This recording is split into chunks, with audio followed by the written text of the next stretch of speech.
Capítulo 8. Decisión. El dominio de la dilación. El séptimo paso hacia la riqueza.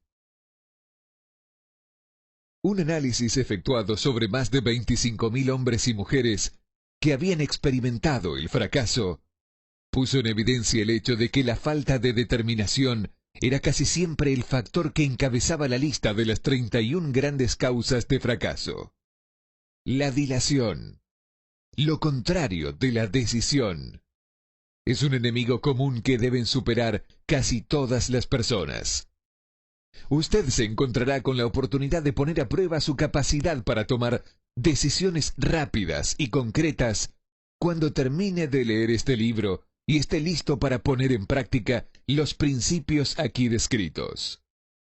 El análisis de varios cientos de personas que habían acumulado fortunas bastante más allá de la marca del $1.000.000 puso de manifiesto el hecho de que cada una de ellas tenía el hábito de tomar decisiones con rapidez y de cambiarlas con lentitud, siempre y cuando se viera la necesidad de esto. Las personas que no logran acumular dinero tienen, invariablemente, el hábito de tomar decisiones, si es que las toman, muy lentamente, y de cambiar esas mismas decisiones con rapidez y frecuentemente. Una de las cualidades más notables de Henry Ford era su costumbre de tomar decisiones rápidas y definitivas, y de cambiarlas con lentitud. Esta cualidad era tan pronunciada en el señor Ford que le hizo ganarse la reputación de ser un hombre obcecado. Fue justamente esa cualidad la que le hizo continuar con la fabricación de su famoso modelo T, el coche más feo del mundo, en un momento en que todos sus consejeros y muchos de los compradores del coche le estaban pidiendo que lo modificara. Quizás Ford se retrasó demasiado en efectuar el cambio, pero la otra cara de la moneda es que la firmeza de su decisión le permitió obtener una tremenda fortuna antes de que se hiciera necesario cambiar el modelo. No cabe duda alguna de que la costumbre del señor Ford de tomar decisiones definitivas llegó a asumir la proporción de la obstinación, pero esa misma cualidad es preferible a la lentitud cuando llega la hora de tomar decisiones, y a la rapidez a la hora de cambiarlas. Consejos sobre la toma de sus propias decisiones. La gran mayoría de la gente que no logra acopiar dinero suficiente para cubrir sus necesidades suele verse, por lo general, fácilmente influida por las opiniones de los demás. Esas personas permiten que los periódicos y las murmuraciones de los vecinos afecten sus pensamientos. Las opiniones son los bienes más baratos que existen en el mundo. Todos tienen un cerro de opiniones preparadas para comunicárselas a cualquiera que se parezca dispuesto a aceptarlas.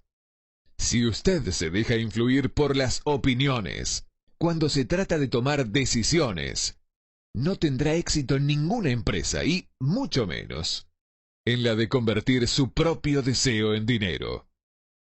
Si permite que las opiniones de los demás lo influyan, llegará a no poseer deseos propios. Cuando empiece a poner en práctica los principios descritos aquí, guíese por su propio consejo, tome sus propias decisiones y aténgase a las mismas.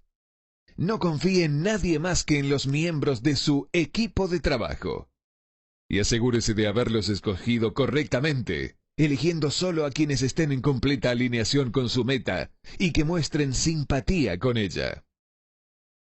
A menudo, los amigos íntimos y los parientes ponen obstáculos por medio de opiniones, aunque no sea esa la intención. A veces lo hacen incluso a través del ridículo, con la idea de que sea humorístico. Hay miles de mujeres y hombres que sufren de complejos de inferioridad durante toda la vida, justamente porque alguien bien intencionadamente, pero con ignorancia, destruyó su confianza en sí misma mediante las opiniones o el ridiculizar. Usted dispone de una mente y un cerebro únicos. Utilícelos y tome sus propias decisiones. Si lo que busca son hechos o la información de otras personas que le permitan tomar sus decisiones, como sucederá en numerosos casos, lleve a cabo esos hechos o asegúrese con discreción de la información que necesita, sin descubrir cuáles son sus objetivos. Una de las características de las personas que tienen solo conocimientos elementales o escasos es intentar dar la impresión de que poseen muchos conocimientos.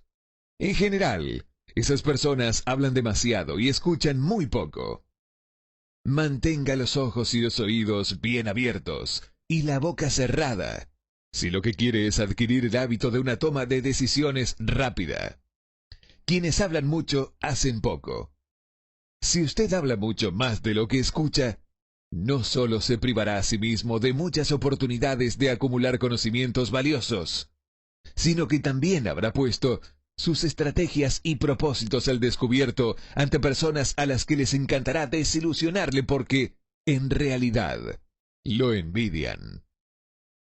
Recuerde también que cada vez que abra la boca en presencia de una persona que posea grandes cantidades de conocimientos, estará desplegando ante ella su reserva exacta de conocimientos propios, o su falta de la misma.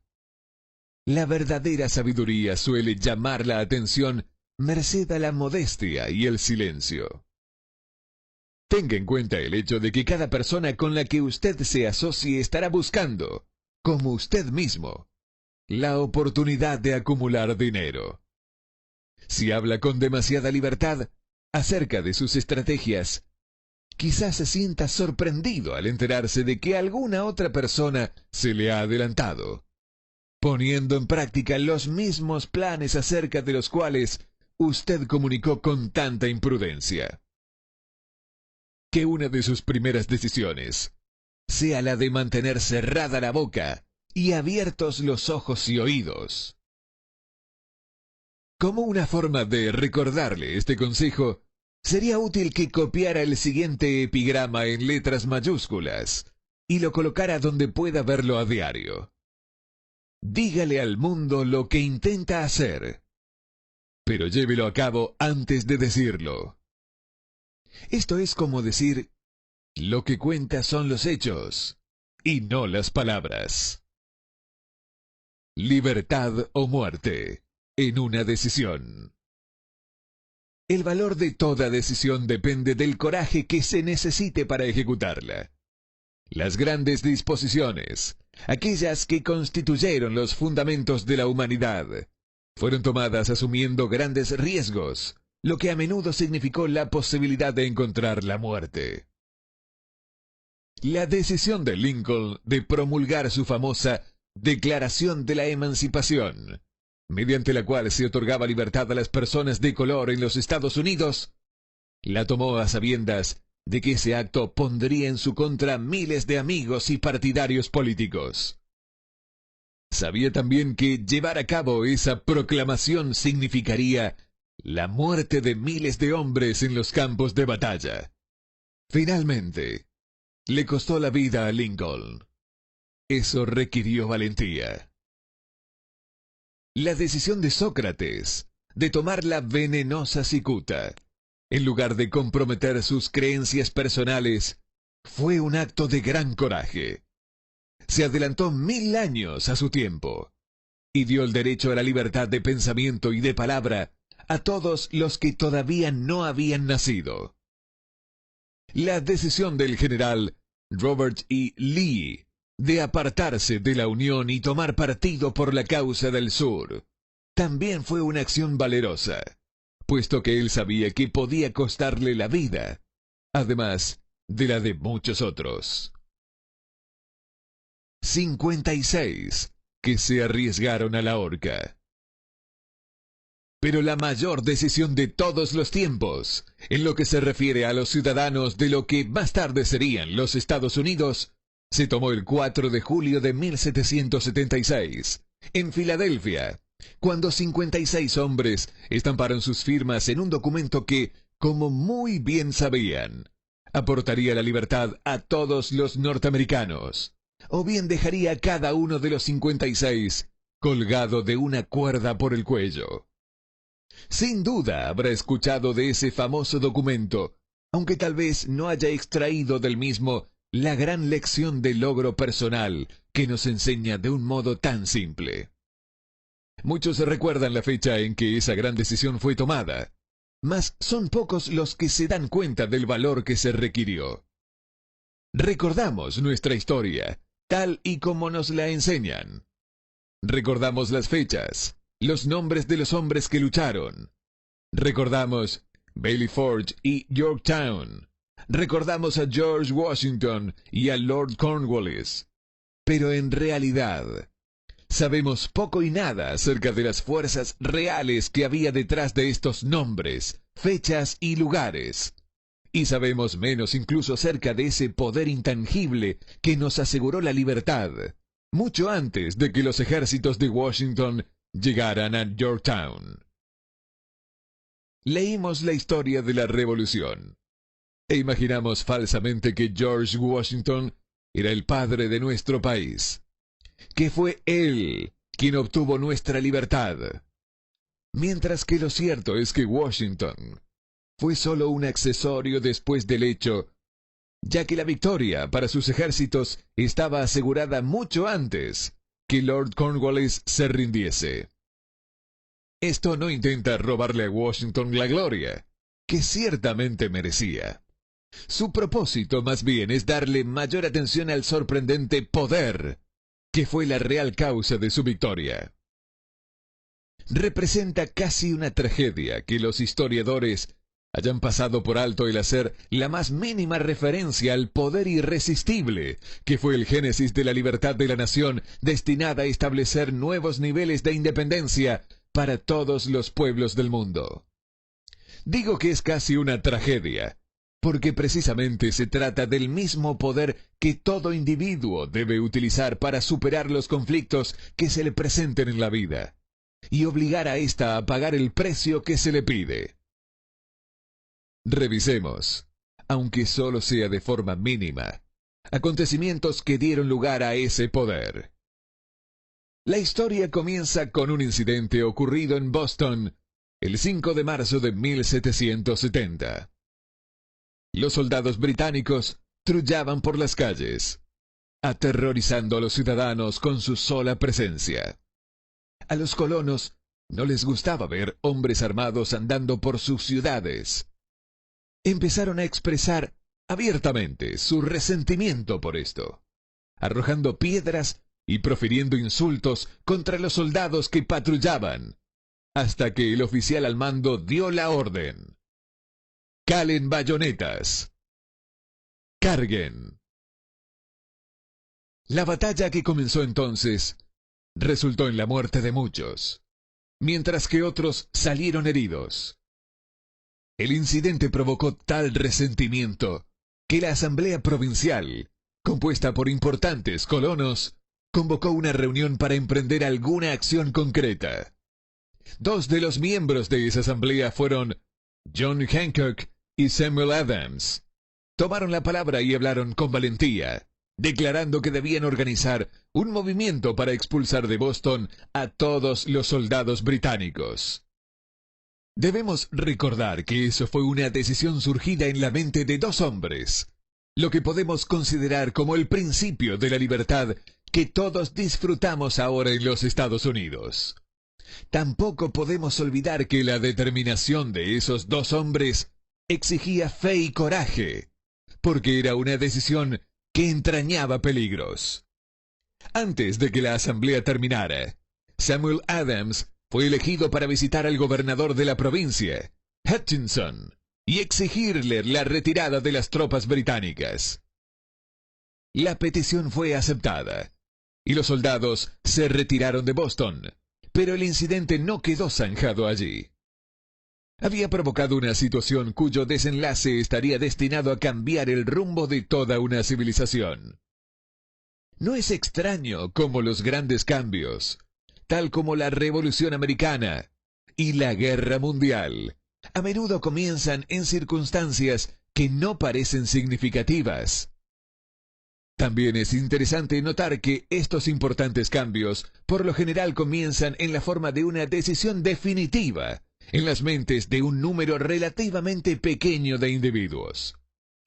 Muy pocos de nosotros conocemos la historia de nuestro país tan profundamente como para darnos cuenta que John Hancock, Samuel Adams y Richard Henry Lee, de la provincia de Virginia, fueron los reales padres de la patria. Organización de un equipo de trabajo. Richard Henry Lee adquirió un papel importante en esa historia.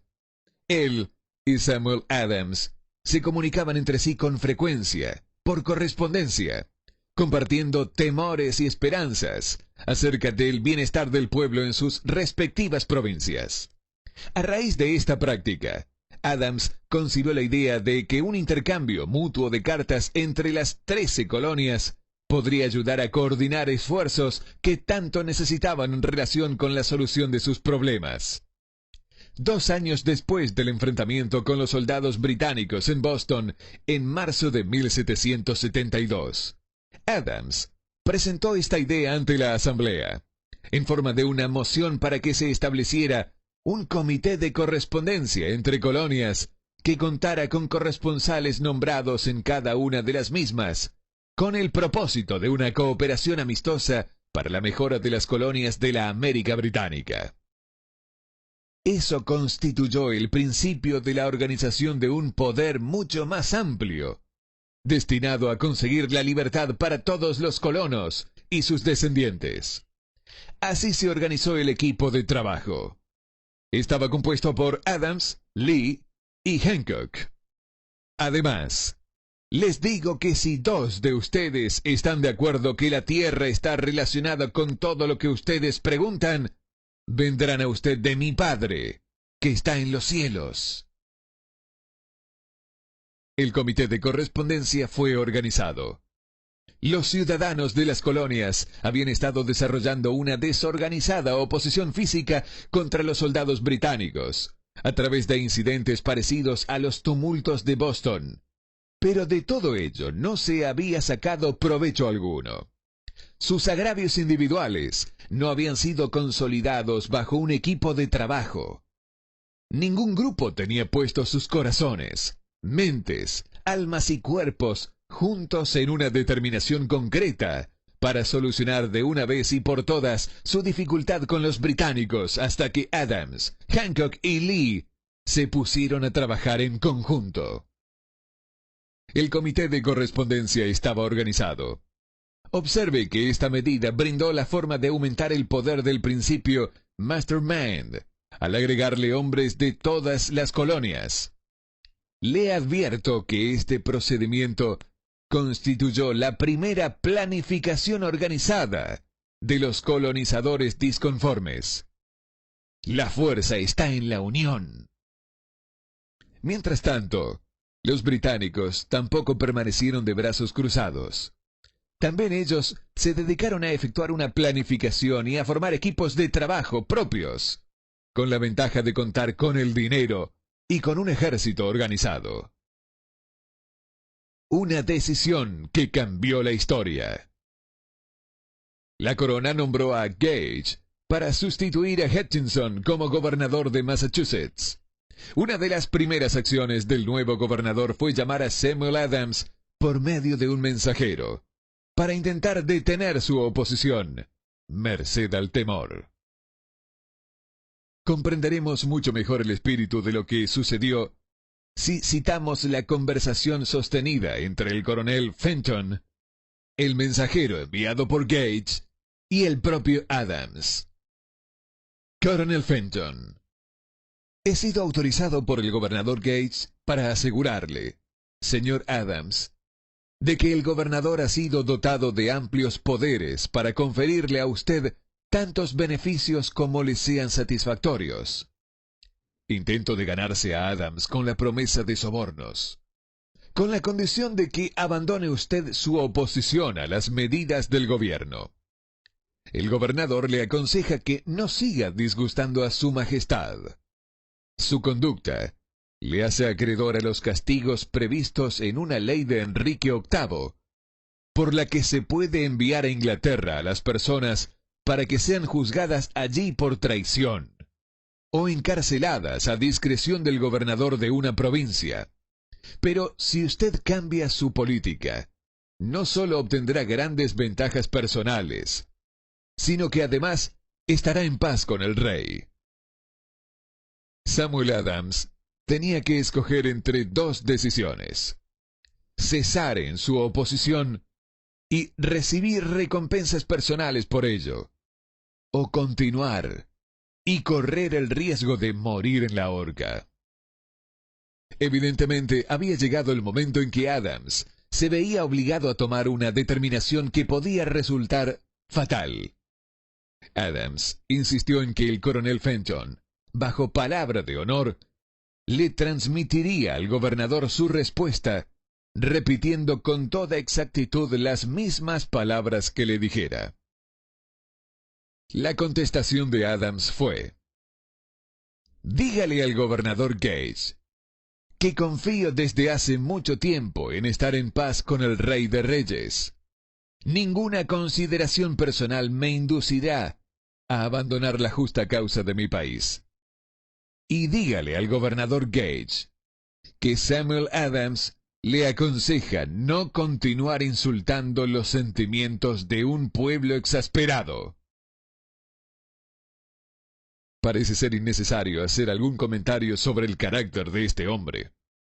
Debe ser evidente para cualquier lector de este sorprendente mensaje que su emisor poseía lealtad de la mayor clase.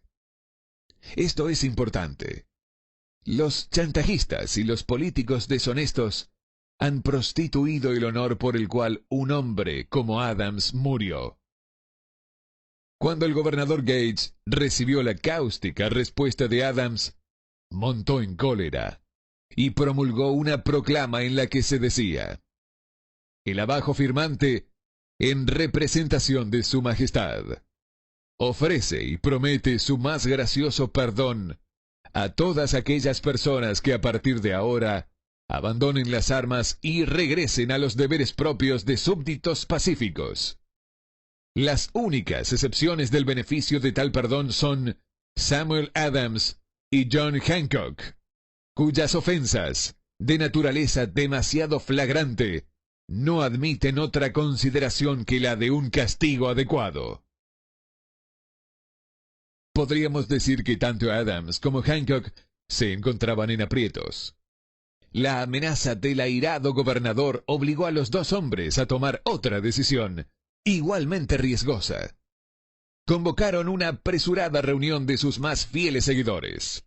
Una vez que todos estuvieron presentes, Adams cerró la puerta con llave, se la metió en el bolsillo y les informó que era imperativo organizar un congreso de los colonos y que nadie abandonaría aquella habitación hasta que se hubiera tomado la decisión de convocar dicho congreso.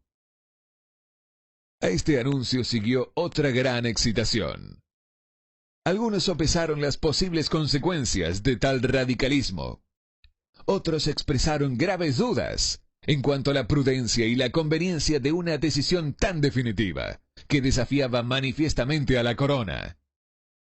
Encerrados en aquella habitación había dos hombres inmunes al miedo, ciegos ante la posibilidad del fracaso: Hancock y Adams. Gracias a la influencia de sus mentes, los demás fueron inducidos a aceptar que se debían establecer acuerdos, a través del Comité de Correspondencia, para convocar el primer Congreso Continental, que se celebraría en Filadelfia el 5 de septiembre de 1774. Vale la pena recordar esta fecha.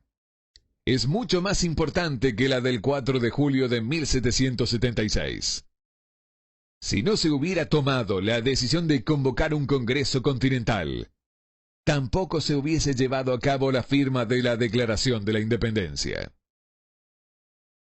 Antes que la primera reunión del nuevo Congreso se celebrara, otro líder, que se encontraba en otra parte del país, estaba profundamente enfrascado en la tarea de publicar una sucinta exposición de los derechos de la América Británica.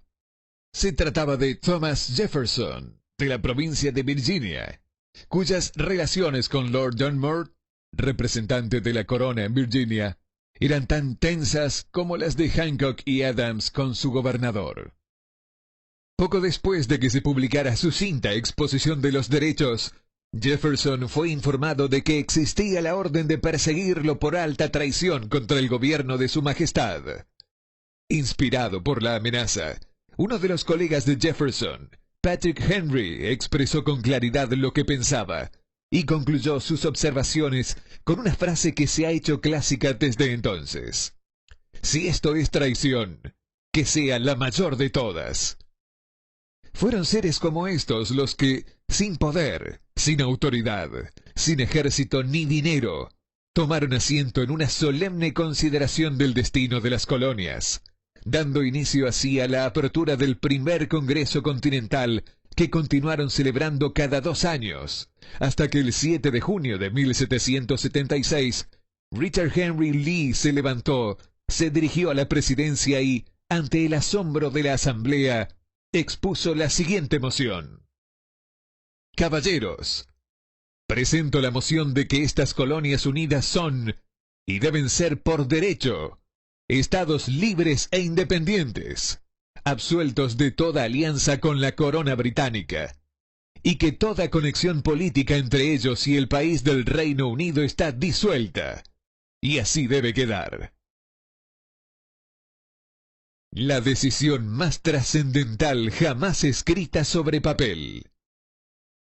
La asombrosa moción de Lee fue discutida con tanta pasión y durante tanto tiempo que él empezó a perder la paciencia. Después de días de discusiones, volvió a ocupar el estrado de oradores y declaró con una voz clara y firme: «Señor presidente, hace días que llevamos discutiendo este tema. Es la única línea de acción que podemos seguir. ¿Por qué, entonces, retrasarlo más? ¿Por qué continuar deliberando? Que este día feliz de nacimiento a una república americana, que se enarbole no para devastar y conquistar, sino para restablecer el reino de la paz y de la ley. Los ojos de Europa están puestos sobre nosotros.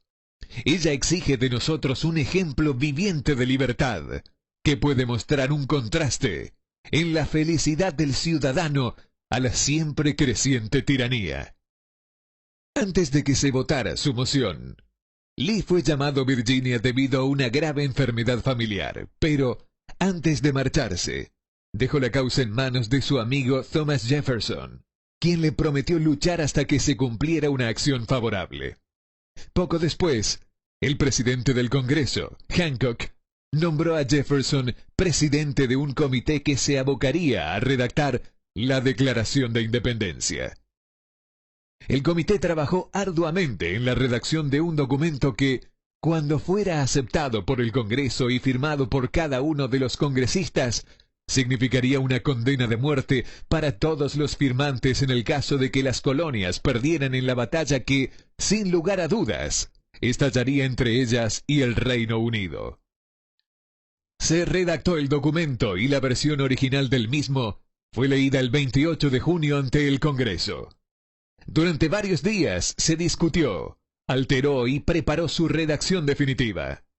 El 4 de julio de 1776, Thomas Jefferson se levantó ante la asamblea y, sin el menor temor en su voz, leyó la decisión más trascendental escrita nunca sobre papel.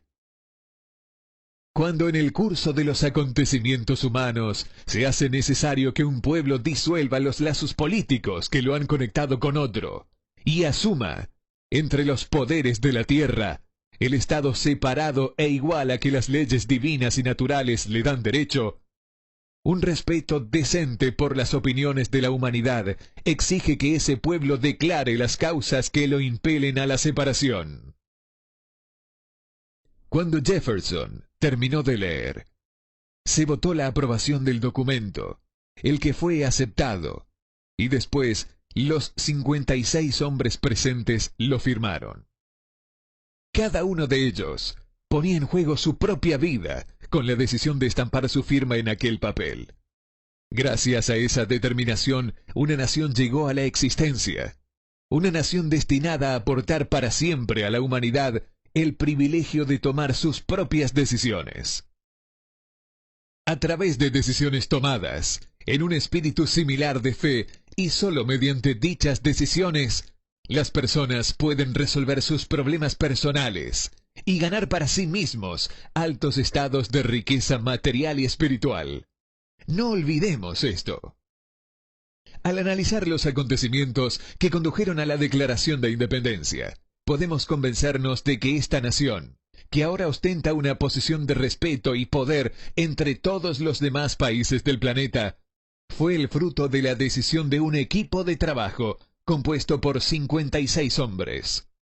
Observe bien el hecho de que su decisión fue lo que aseguró el éxito a los ejércitos de Washington, porque el espíritu de esa decisión estaba en el corazón de cada uno de los soldados que lucharon con él, y sirvió como un poder espiritual que no reconoce lo que es la derrota.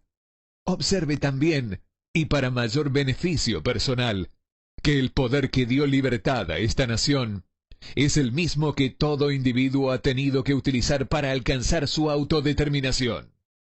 Este poder está hecho a partir de los principios descritos en este libro. No resulta dificultoso detectar, en la historia de la Declaración de Independencia, al menos 6 de estos principios: deseo, decisión, fe, perseverancia, equipo de trabajo y planificación organizada. Sepa lo que quiere y en general lo conseguirá. A través de toda esta filosofía se encuentra la sugerencia de que el pensamiento, apoyado por un fuerte deseo, tiene una tendencia a transformarse en realidad. Tanto en esta historia como en la de la organización de la United States Steel Corporation, se encuentra una descripción perfecta de la manera en la que el pensamiento produce esta asombrosa metamorfosis. En su búsqueda del secreto del método, no espere milagros, porque no los hallará. Solo encontrará las eternas leyes de la naturaleza, esas que están disponibles para toda persona que tenga la fe y el valor suficientes para ocuparlas. Pueden ser empleadas bien para aportar libertad a una nación, bien para acumular riquezas. Quienes toman decisiones con rapidez y de un modo definitivo saben muy bien lo que quieren y en general lo consiguen. Los líderes en todas las áreas de la vida son personas que deciden con rapidez y firmeza. Esa es la razón principal por la que se han convertido en líderes. El mundo tiene la costumbre de abrir paso al hombre cuyas palabras y acciones muestran que sabe a dónde va. La indecisión es un hábito que suele aparecer en la juventud. El hábito adquiere permanencia a medida que el joven pasa por la escuela, el instituto e incluso la universidad, sin una definición de propósito. El hábito de indecisión adquirido debido a las deficiencias de nuestro sistema escolar acompaña al estudiante en la ocupación que escoge. Sí, de hecho, escoge su ocupación. En general, el joven que acaba de graduarse busca cualquier trabajo. Acepta el primero que le ofrecen, porque ya cayó en el hábito de la indecisión. 98 de cada 100 personas que trabajan en la actualidad a cambio de un salario ocupan los puestos en los que están porque les faltó la firmeza para planificar el alcanzar un puesto mejor, así como el conocimiento acerca de cómo elegir al empleador. La principal debilidad de todo este sistema educacional es que no enseñan ni motivan el hábito de decisión definida. Sería beneficioso si alguna universidad permitiera la matrícula de algún estudiante, a menos que y hasta que éste declare que su propósito principal es matricularse. Sería aún más beneficioso si cualquier estudiante que entre a la escuela primaria estuviera obligado a aceptar la capacitación en el hábito de decisión, y ser forzados a aprobar un examen en el tema antes de que se les permita avanzar a los demás cursos. La firmeza de decisión exige siempre valor y, a veces, muchísimo. Los 56 hombres que firmaron la Declaración de la Independencia pusieron sus vidas en peligro cuando decidieron estampar sus firmas en aquel documento. Quien que toma la firme decisión de conseguir un puesto de trabajo determinado y de que le paguen el precio que pide, no pone en juego su vida con esa decisión. Lo único que se juega es su libertad económica. La independencia financiera, la riqueza, un negocio deseable o un buen puesto profesional no se encuentran al alcance de la persona que descuida o rechaza la expectativa, la planificación y la exigencia de esas mismas cosas. El que desea obtener riquezas, con el mismo espíritu con el que Samuel Adams deseó obtener la libertad para las colonias, seguro que terminará por acumular grandes fortunas. En el capítulo de planificación organizada, encontrará instrucciones completas para vender cada tipo de servicios personales. Encontrará también información detallada de cómo escoger el empleador que usted prefiere y el trabajo particular que desea. Estas instrucciones no tendrán valor alguno para usted, a menos que usted decida definitivamente organizarlas en un plan de acción.